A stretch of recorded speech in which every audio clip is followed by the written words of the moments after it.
नमस्कार। सभी 12 राशियों के दर्शकों का बहुत बहुत स्वागत। आज एक बड़ा ही इम्पोर्टेंट विषय मौनी अमावस्या को लेकर हम आए हैं और ये विषय ज्योतिष शास्त्र से जुड़ा हुआ है और हर राशि के जातक के लिए इसमें बहुत बड़े बड़े रहस्य छुपे हुए हैं। आप देख रहे हैं यहाँ पर 5 ग्रहों का योग बना हुआ है, सूर्य, चंद्र, मंगल, शुक्र, बुध। ये कई योग छिपे हुए हैं इसमें।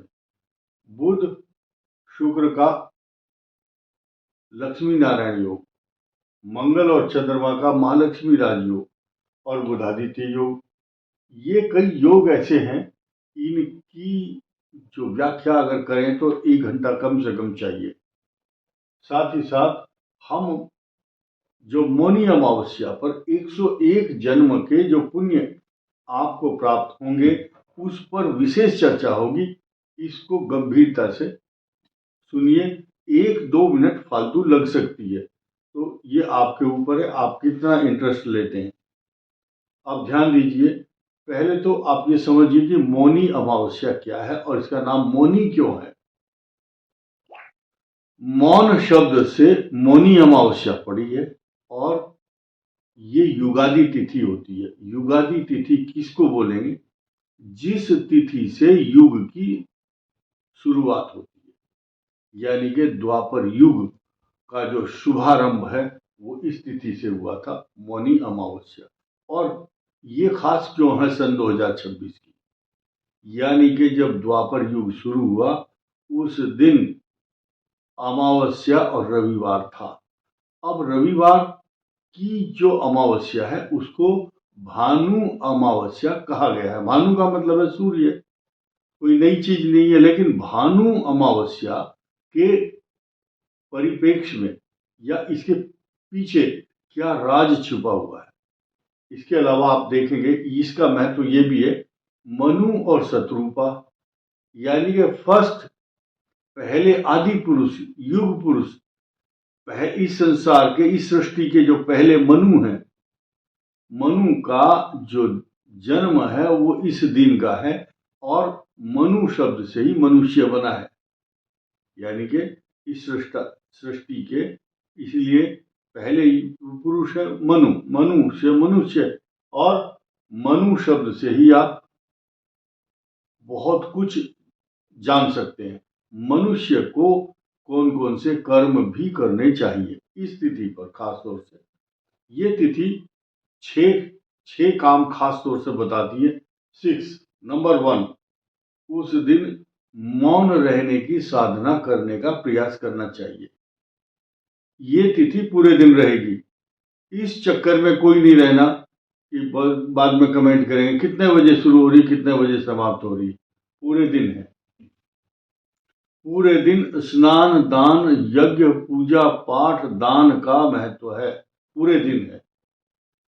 जितना भी अपना यथाशक्ति आप दान कर सकते हैं, पूजा कर सकते हैं, और जो तीर्थ के, प्रयाग के, हरिद्वार के किसी तीर्थ पर नहीं जा सकते, 2 बूंद गंगा जल डाल करके अपने गुनगुने पानी में अपना स्नान करें और 2 चुटकी तिल उसमें डालेंगे तो आपको बहुत कुछ लाभ मिलेगा। और उसी तिल के जल से अलग शुद्ध जल लेकर के दक्षिण की तरफ मुंह करके अपने पितरों के प्रति तर्पण और यज्ञ, हवन, पिंडदान जो भी करना है कर सकते हैं। कई हजार गुना लाभ प्राप्त होगा। अश्वमेध यज्ञ करने के समान फल प्राप्त होता है, ऐसा शास्त्रों में लिखा हुआ है। विष्णु पुराण को आप देखिए, पद्म पुराण, मत्स्य पुराण और शिव पुराण, इन पुराणों में जगह जगह, अलग अलग जगह पितरों की अमावस्या, जैसे पितृ अमावस्या है ऐसी ही मौनी अमावस्या है, क्योंकि इस रात्रि के अंधकार में जब पितृ दिन में तो होते हैं अपने परिवारजनों के निकट, और उस दिन परलोक को जब अंधकार होता है इस अमावस्या का, उसमें परलोक गमन करते हैं पितृदेवता। इसलिए अपना जो हविष्यान्न है, अन्न है, अपना हिस्सा है, श्रद्धा से किया हुआ दान, पूजा, तर्पण इस दिन ग्रहण करते हैं। इसलिए इसकी वैल्यू है। मौनी मौनी अमावस्या पर मौन रहने का उद्देश्य क्या है, कोई नहीं बताएगा, मैं आपको बताऊंगा ये बात क्यों।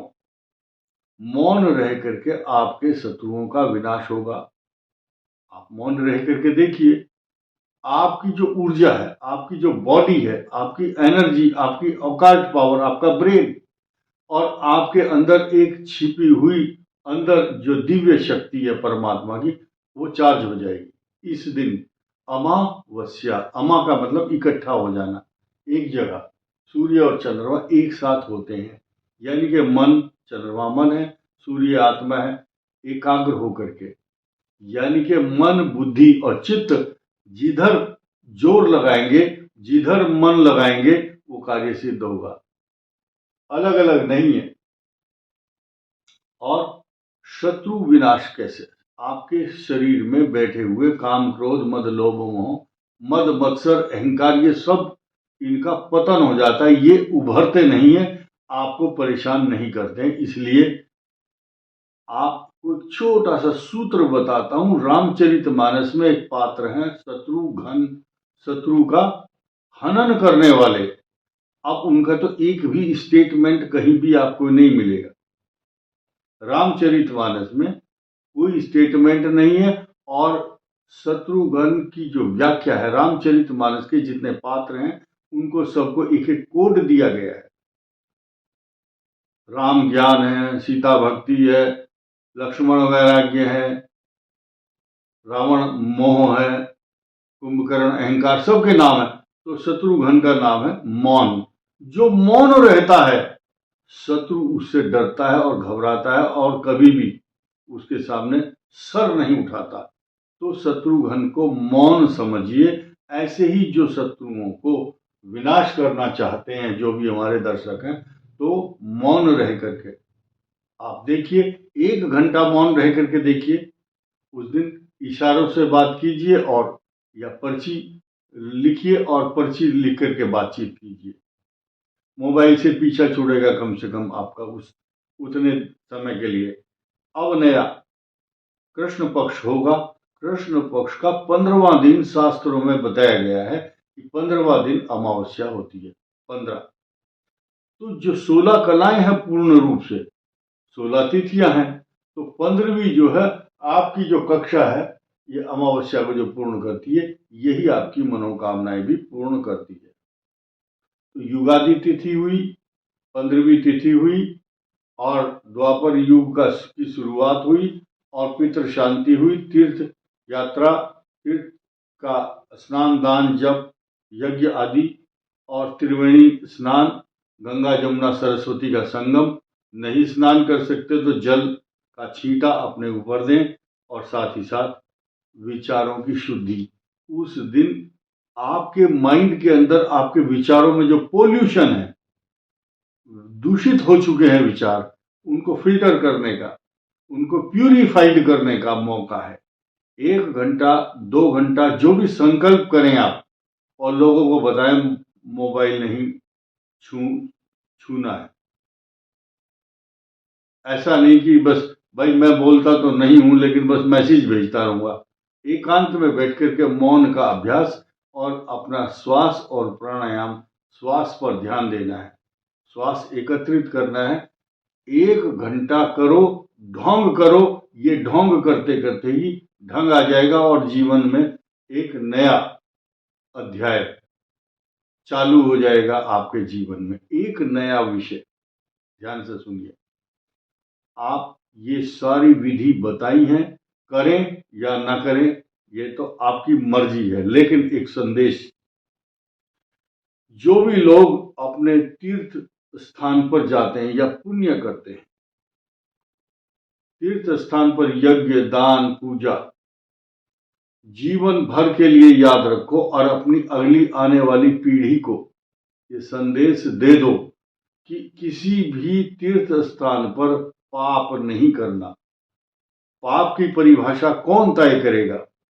यानी कि जो नियम के विरुद्ध है, उसका आचार, विचार, व्यवहार और संस्कार आपका परिलक्षित रिफ्लेक्ट ना हो, कोई उंगली ना उठाए। जैसे कि गंगा, यमुना, सरस्वती, उसमें कोई कूड़ा फेंकना, पॉलीथीन फेंकना, गंदगी मचाना, कोई उसमें कुल्ला कर रहा है, कोई कपड़े धो रहा है, कोई गंदगी बहाता है, आपको ध्यान देना है। अपने घर के जितने भी कूड़ा करकट है ना, लोग बोले मैंने तो पूजा के जो फूल है वो डालने हैं गंगा में। भाई, गंगा जी ने ठेका लिया हुआ है आपका कि आप अगरबत्ती के बचे हुए राख, धूपबत्ती और ये सब ऑर्गेनिक आप खेत में डाल सकते हैं। जब जिसका यूज हो चुका, देवताओं ने स्वीकार कर लिया, जरूरी आप हम ये चीज रोज देखते हैं, लोग इतने अज्ञानी हैं। और मैं आपको बताना चाहता हूं, 101 जन्म का जो पुण्य आप प्राप्त करते हैं, करना चाहते हैं, तो आपको ये जो बताए हुए नियम है, अगर आप पाप नहीं करते हैं या गंगा में को प्रदूषित नहीं करते हैं, तो भी आपको ये पुण्य प्राप्त होगा। अगर थोड़ी सी भी गलती करते हैं तो कई प्रकार के जो प्रदूषण से उत्पन्न जो साइड इफेक्ट है वो हर साल देखने को मिलते हैं। इसके अलावा ये जो तिथि है, ये तिथि 10:15 प्रातः काल से सर्वार्थ सिद्धि योग है। जो भी इस दिन काम शुरू करो, आप कुछ भी राख बेचना शुरू कर दो, यानी कि उस दिन कोई कार्य शुरू करेंगे तो अमावस्या, ये पूर्णा तिथि है। शुक्रे नंदा बुधे भद्रा कुजे जया शनौ रिक्ता गुरु पूर्णा। तो ये तो बहुत बड़ी चीज है। उस दिन अमावस्या को पूर्णा तिथि मानते हैं और यही सूर्य भानु अमावस्या है। तो आपके जीवन में बहुत बड़े संयोग और प्रयोग और पुण्य और योग आ रहे हैं, इसमें कोई शक नहीं। क्योंकि 5 ग्रह होंगे तो ये 5 ग्रह अपने हिसाब से अलग अलग फल देंगे। देखिए, मेष राशि के लिए अजीबोगरीब बहुत बड़ा योग बनने जा रहा है 10th भाव में। इसकी खुशी आप खुद ही चिल्ला चिल्ला करके बताओगे कि मुझे अमावस्या को लाभ हुआ। ये भाग्य स्थान पर होंगे मिथुन के लिए, तुला के लिए और कुंभ के लिए। ये अमावस्या ज्यादा सतर्क, सचेत और सावधान और अलर्ट रहने वाली है। ये अमावस्या आपको अंधकार से प्रकाश में ले जाएगी अगर आप शुभ कार्य, पुण्य कार्य जो बताया, पिंडदान, तर्पण, हवन, जाप, पूजा करेंगे तो। सिंह के लिए बहुत शुभ, कर्क के लिए अत्यंत शुभ, क्योंकि 7th भाव में इस राशि को भी 5 ग्रह देख रहे हैं। कन्या के लिए 5th भाव ज्ञान, बुद्धि, विवेक बढ़ाने वाला, वृश्चिक के पराक्रम में वृद्धि और धनु के लिए धन, अलग अलग रिसोर्सेज से धन आएगा। कुंभ के लिए शुभ नहीं है और सबसे बड़ा लाभ अगर होगा तो मीन राशि को होगा, क्योंकि 5 ग्रह एकदम इनकम हाउस में आ चुके होंगे। इस वीडियो में इतना ही। धन्यवाद, नमस्कार।